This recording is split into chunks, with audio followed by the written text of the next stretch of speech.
আসসালামু আলাইকুম ভিউয়ার্স। সরকারি বেসরকারি স্কুলে প্রথম থেকে নবম শ্রেণী পর্যন্ত অলরেডি রেজাল্ট হয়ে গেছে। রেজাল্ট হওয়ার পরে যারা চান্স পাইছো এবং পাওনি এবং যারা ওয়েটিং তালিকায় আছো ওদের কিছু তথ্য নিয়ে আমি আজকে উপস্থিত হয়েছি। আমি আবু সাইদ সারাবলা টপ 5-এ সবাই সাদর আমন্ত্রণ জানিয়ে আমি বিস্তারিত এগুলো আলোচনা করছি। আমার সঙ্গে থাকবে, সাথে থাকবে। এখানে দেখো, প্রথমে আমি আলোচনা করব প্রধান যেই কার্যক্রমগুলো, যারা চান্স পাইছো ওদের কার্যক্রমগুলো কি হইতে পারে।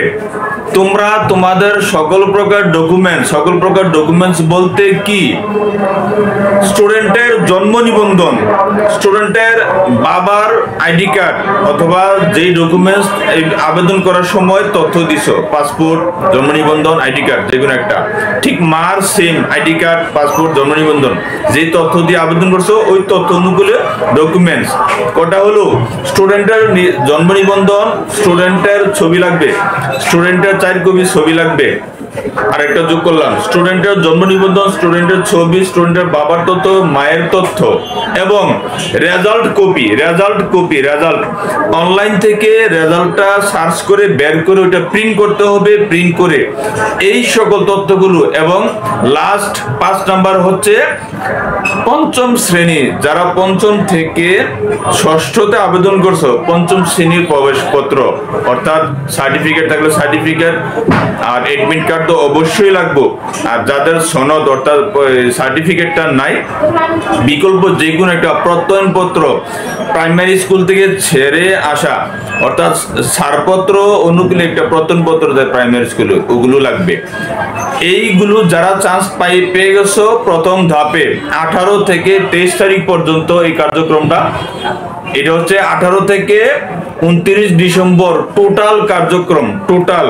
এটার 18 থেকে 29 এটার ভিতরে কিন্তু প্রথম ওয়েটিং তালিকা এবং দ্বিতীয় ওয়েটিং তালিকার কার্যক্রম কিন্তু এটার ভিতরে। তবে কাদের জন্য কত তারিখ এটা বিস্তারিত আমি সামনে আলোচনা করছি। আমার চ্যানেলটা অবশ্যই সাবস্ক্রাইব করে পাশে থাকবেন, এই জাতীয় আমি আরো বিস্তারিত তথা আপডেট গুলো নিয়ে আসবো। এখন দেখুন, প্রথম মূল তালিকার ভর্তির সময়সীমা। প্রথমেই যারা চান্স পাইছো 18 থেকে 23 তারিখ পর্যন্ত কার্যক্রম চলবে। তাহলে কি কি লাগবে আমি একটু আগেই বলছি, ওই সকল তথ্যগুলো নিয়ে তোমরা সরাসরি স্কুলে গিয়ে এগুলো জমা দিতে হবে, অন্যথায় কিন্তু ভর্তি বাতিল হয়ে যাবে কিন্তু। তারপর তোমরা যারা এখনো পর্যন্ত ইউজার আইডি দিয়ে ওয়েবসাইটে প্রবেশ করে রেজাল্টটা পাও নাই, তারা কিন্তু অচিরেই এখানে প্রবেশ করো। একটা গুগল অপশনে ঢুকতে হবে, gsa.teritalk.com BD দিয়ে এইভাবে প্রেস করতে হবে। প্রথম যে অপশনটা এটাতে ক্লিক করতে হবে। ক্লিক করার পর এখানে দেখো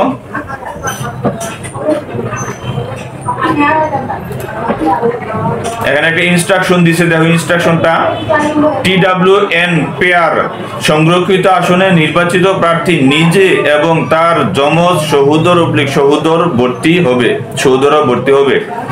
তারপর সিঙ্গেল হলে সংরক্ষিত আসন নির্বাচিত প্রার্থী শুধুমাত্র নিজে ভর্তি হবে।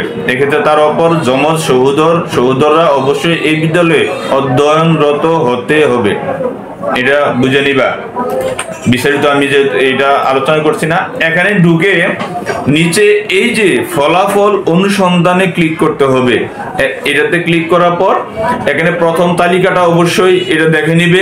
এটা দেখার পর যারা এই চলে গেছো, যে চান্স পাইনি বলে তোমরা নিজেকে ছেড়ে দিছো, এইটা না করে কি করবা, সেকেন্ড এই যে দেখো দ্বিতীয় যে অপশনটা ফার্স্ট ওয়েটিং লিস্টেও তোমরা ওই ইউজার আইডি দিয়ে এখানে সার্চ করবে। এখানে সার্চ করতে হবে, সার্চ করে ইউজার আইডি এখানে লিখে সাবমিট দিলে যদি এই তালিকায় যদি আসে তাহলে তোমরা এখানে অপশন পাবা। তারপর কি করবা, সেকেন্ড ওয়েটিং লিস্ট, এটাও তোমরা সার্চ করতে হবে। কারণ এখান থেকে অনেক স্টুডেন্ট কিন্তু মূল তালিকায় কর্তৃপক্ষ নিয়ে নেয়, কারণ মূল তালিকা থেকে প্রায় 15-20-10টা সিট খালি হয়।